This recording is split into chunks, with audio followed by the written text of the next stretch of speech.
네, 그러면 시장 분위기 보겠습니다. 오늘도 외국인이 코스피하고 선물시장 좀 사들이고 있는데 요즘엔 구원투수가 연기금이 아니라 외국인인가? 뭐 이런 생각도 하게 됩니다. 전체적으로 보겠습니다. 유한타증권의 박진희 부장입니다. 안녕하세요. 네, 안녕하세요. 네, 약하게 출발했다가 또 금세 분위기가 전환이 됐습니다. 어떻게 봐야 될까요?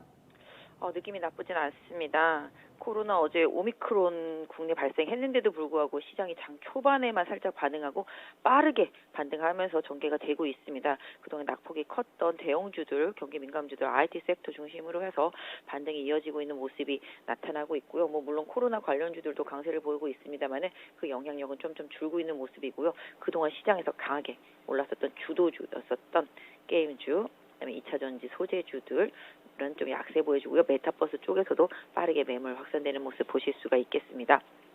결론적으로는 시장이 가격 메리트와 12월의 배당 메리트, 낙폭과대 상태에 있는 우량주들을 좀 선택하고 있고요. 일단은 외국인들의 수급이 원활하고 지금 현재 환율도 1170원대로 내려앉으면서 어느 정도 좀 긍정적인 분위기 이어가는 모습 보실 수가 있겠습니다. 그래서 전반적으로 시장이 이제 오미크론의 영향보다는 좀 낙폭과대 인식의 우량주 쪽을 좀 선택하는 그런 흐름들이 좀 나타나고 있고요. 일단 이슈, 뉴스에 많이 반응을 하고 있습니다. 삼성전자의 피포 라인 증설 이슈 때문에 반도체 메모리 섹터 쪽보다는 비메모리 섹터 쪽도 상당히 좀 강한 흐름 보여주고 있고요. 오늘 관련한 종목들 다 급등하고 있는 모습 보실 수가 있겠습니다. 시장이 상당히 빠르게 숨가쁘게 섹터를 바꿔가면서 움직이기 때문에 이런 부분들 잘 체크하셔야 될 것 같습니다. 네, 그러면은 키워드 첫 번째부터 공개하겠습니다. 좀 전에도 P4 얘기를 해주셨죠. 평택의 반도체 4공장 이제 증설에 착수했다라는 매체 보도가 나왔습니다. 반도체주들 어제 이어서 오늘까지도 분위기가 굉장히 좋습니다. 한 해 내내 이제 묵은 때를 씻어내면서 내년을 기분 좋게 맞이할 수 있을 것인지 반도체주들의 움직임은 어떤 의미가 있을까요? 일단 지난번에 이제 메타버스 관련주들도 소프트웨어에서 벗어나서 일단 하드웨어 쪽을 계속 공략하시라고 말씀을 드리면서 카메라 섹터하고 반도체 섹터주들의 긍정적인 부분들을 계속 말씀을 드렸었습니다. 이런 부분들 거래 본다라면은 이제는 실적이다라고 생각하는 부분들이겠죠. 그런데다가 또 주가도 많이 빠졌었고 이제 가격적인 메리트가 동반된 상태 속에서 12월 되다 보니까 대주주 양도세 이슈 때문에 그동안 급등했던 개별주들 쪽으로 매도가 나오고 낙폭이 컸던 우량 대형주 쪽으로는 배당 메리트 감안한 저가 매수가 들어오는 과정 속에서 각종 이슈에 반응을 하고 있는 모습인데요. 일단 상당히 좀 힘들어했었던 IT 섹터주들, 반도체 섹터주들의 힘이 좀 나타나고 있습니다. 어제도 경기 민감주들 다 급등하는 거 보셔서 아시다시피 시장이 12월 달에는 약간 좀 대형주 우위의 흐름이 이어질 수 있다라고 보시면 좋겠습니다. 그 과정 중에서 이제 삼성전자의 이제 P4 예, 이제 증설 이 부분은 이제 비메모리 쪽을 이제 계속 치고 나가겠다는 삼성전자의 의지를 보여준다라고 보실 수가 있겠습니다. 그러다 보니까 오늘 이제 삼성전자와 관련되어 있는 장비 업체들 오늘 상당히 다 강한 모습입니다. 전공정 장비 업체들 다 급등하는 모습 보실 수가 있겠고요. 비메모리 섹터 관련주들도 다 급등하는 모습 보실 수가 있겠습니다. 그래서 궁극적으로는 반도체 쪽에 좀 집중된 흐름으로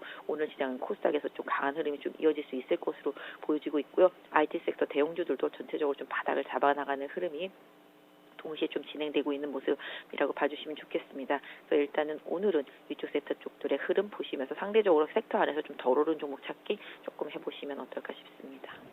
네, 다음 두 번째 키워드 넘어가겠습니다. 국내 오미크론 확진 환자가 5명으로 늘었습니다. 이런 상황 속에서 진단키트, 원격 치료, 원격 근무 관련된 종목군들이 다시 주목을 받는데, 하지만 워낙에 이쪽도 변동성이 커가지고요. 대응하기에는 여간 까다롭지가 않습니다. 어떤 대응 전략이 필요할까요? 네, 이제 국내 진단 키트 쪽에서 보면 시젠이 오미크론을 잡아낼 수 있다라고 이제 뉴스가 나왔습니다. 지금 시젠은 지금 이렇게 뭐랄까요? 시간마다 그러니까 일정 시간마다 지금 거래되고 있는 상태라고 보시면 좋겠고요. 전체적으로 진단 키트 섹터 쪽들은 나쁘진 않을 것 같아요. 그래서 5천 명대에다가 기타 등등 계속 이슈들이 나오고 있기 때문에 이런 부분들이고 반대로 이제 치료제라든지 백신 쪽들은 조금 남다른 행보죠. 최근에 좀 많이 올랐던 셀트리온 그룹이라든지 삼성바이오 같은 경우 좀 빠지고 SK바이오사이언스도 빠지고 이런 상태 속에서 일부 코스닥에 있는 약간 세력성 종목이라고도 할 수 있겠습니다만 중소형 개별형 코로나 치료제, 백신 관련주들은 일정 부분 연동하고 있습니다만은 오히려 이 종목들이 좀 물리셨던 분들은 이번 상승을 좀 잘 활용하셔서 향후에 조금 비중을 좀 줄여나가시는 전략이 좀 좋을 것 같고요. 상대적으로 진단 키트 같은 경우는 숫자가 찍히는 종목들이기 때문에 일단은 뭐 추세는 좀 유효하다라고 좀 보실 수가 있겠는데요. 지금 이 상태라면은 일단은 진단 키트 쪽들은 그냥 긍정적이라고 좀 보시면 좋겠고, 기타 다른 바이오 제약주들 같은 경우도 낙폭과대 상태 속에서 일정 부분 기술적인 흐름은 이어지고 있는 모습입니다만은 추세는 좀 더 봐야 되지 않을까 싶습니다. 그래서 지금 코로나 환경, 이제 오미크론의 국내 상륙이 이슈가 되고 있습니다만은 시장의 지금 흐름만으로 봤을 때는 지금 크게 개념치 않는다라는 점 뭐 느끼실 수 있을 것 같습니다. 최근에 바이오 섹터 중에서 가장 강력하게 오른 종목이 이제 ST팜 같은 경우가 되겠고요. 뭐 시젠도 최근에 그랬었습니다만은 일부 종목들이 좀 한정된 상승 흐름이 중대형주 단에서 좀 나타나고 있다라는 점, 장기적으로 조정을 많이 받은 종목들의 좀 흐름이 나타나고 있다라는 점, 이런 부분을 좀 제약 바이오 섹터 쪽에서 활용하시고요. 아까 말씀드렸던 대로 좀 중소형주들 같은 경우는 코로나 백신이나 치료제랑 엮어서 이번에 올라온다라면은 비중을 잘 조절해 나가시는 전략 좋을 것 같습니다. 그 부분이 좀 궁금했었는데요. 우리가 그동안 걱정했던 것이 오미크론이 국내 상륙하면 어떡하지? 뭐 미국에도 이제 확진자가 발생하면 어떡하지? 이 우려가 현실이 됐는데 막상 시장은 오늘 크게 반응을 안 한다. 이걸 어떻게 보세요?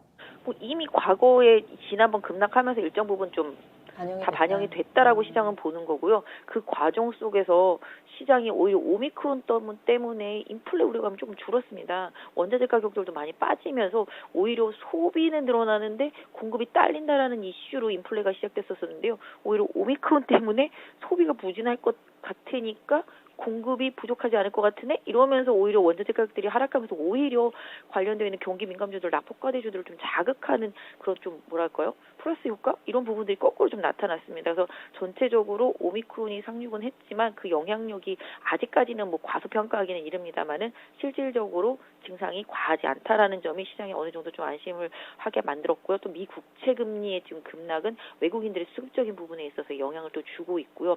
이런 부분들과 함께 이번 하락기를 좀 저가 매수의 기회로 활용하고자 하는 외국인과 기관의 좀 노력들이 보여지고 있습니다. 역시 연말은 배당 시즌이기 때문에 우량주 저점 매수로 좀 나서고 있습니다. 그러다 보니까 오히려 지금 오미크론의 영향에도 불구하고 오미크론과 관련되어 있는 코로나와 관련되어 있는 이런 종목들이 과거처럼 이렇게 기세를 막 못 펼치고 있는 부분이죠. 오히려 기세를 펼치고 있다라면 아까 말씀드린 대로 뭐 시젠이나 SD 바이오센서 같이 실적이 되는데도 불구하고 많이 빠졌던 대형주 쪽에서는 좀 좋은 흐름이 나오고 있습니다만은 약간 뭐 치료제 이슈로 뭐 백신 이슈로 올랐던 그런 코스닥에는 작은 중소형주 단에서는 그렇게 영향이 많이 안 오고 있다라는 거죠. 그래서 이런 부분들을 고려해 보신다라면은 아까 말씀드린 대로 그런 쪽들을 좀 비중을 줄여나가신 전략, 상대적으로 시장은 미리 선반영됐다라는 생각에서 오히려 좀 저가에서 긍정적인 수급 개선이 외국인의 수급으로 좀 나타나면서 시장이 좀 하방 안정이 계속 나타나고 있다라는 점을 염두에 두실 필요가 있겠습니다. 네. 그러면 마지막 키워드 넘어가겠습니다. 시장의 대안이 IP 쪽이라면은 기존의 주도주였던 2차 전지와 게임 관련된 종목군들은 많이 어려운 시간을 보내고 있습니다. 들고 계신 분들도 상당히 좀 많으실 거예요. 그래서 그런 분들은 어떻게 대응 전략을 세워야 될까요?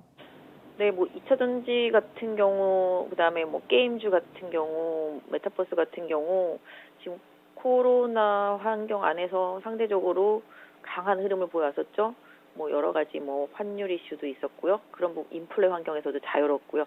제가 뭐 이 시간을 통해서도 말씀드렸습니다만은 인플레 우려감이 줄어들고 환율이 내려가고 외국인 수급이 국내로 들어오면은 메타버스와 게임주 같이 또 그동안 많이 올랐었던 종목들은 당연히 빠질 것이다라고 말씀을 드리고, 반대로 그 많이 빠졌던 종목들이 올라올 수 있는 기회다라고 말씀을 드려왔었는데요. 그렇게 봐주시면 좋을 것 같아요. 이쪽은 이미 수익이 날 대로 났고요. 그다음에 지금 뭐랄까요, 시세가 좀 많이 난 상태 속에서 대주주 양도세를 걱정하는 매물도 분명히 있을 거고요.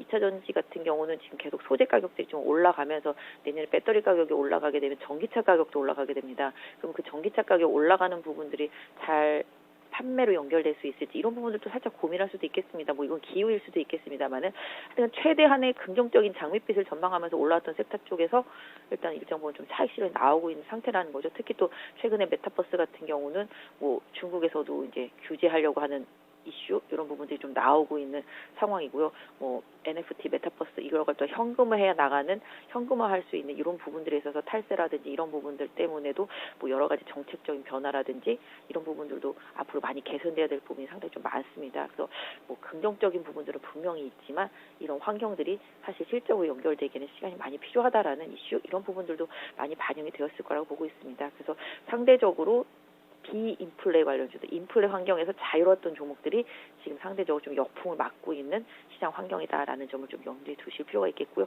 뭐 물론 주도주가 한 방에 죽지는 않습니다. 조정이 나오고 난 다음에 다시 일정 부분 이격 조정 후에 반응이 좀 나타날 수 있겠습니다만은 그 환경이 또 계속 지금의 시장 환경이 유지되느냐가 또 중요합니다. 아까 말씀드렸던 대로 환율, 외국인 수급, 뭐 인플레, 우려 이런 부분들이 지금과 역방향으로 움직인다라면은 기존에 올랐던 NFT나 메타버스 게임주들한테는 불리한 시장 환경이라고 보시는 게 맞을 것 같고요. 이런 환경의 변화를 조금 참고해 보시면서 해당 섹터 관련주들 보유하신 분들은 좀 대응하실 필요가 있겠습니다.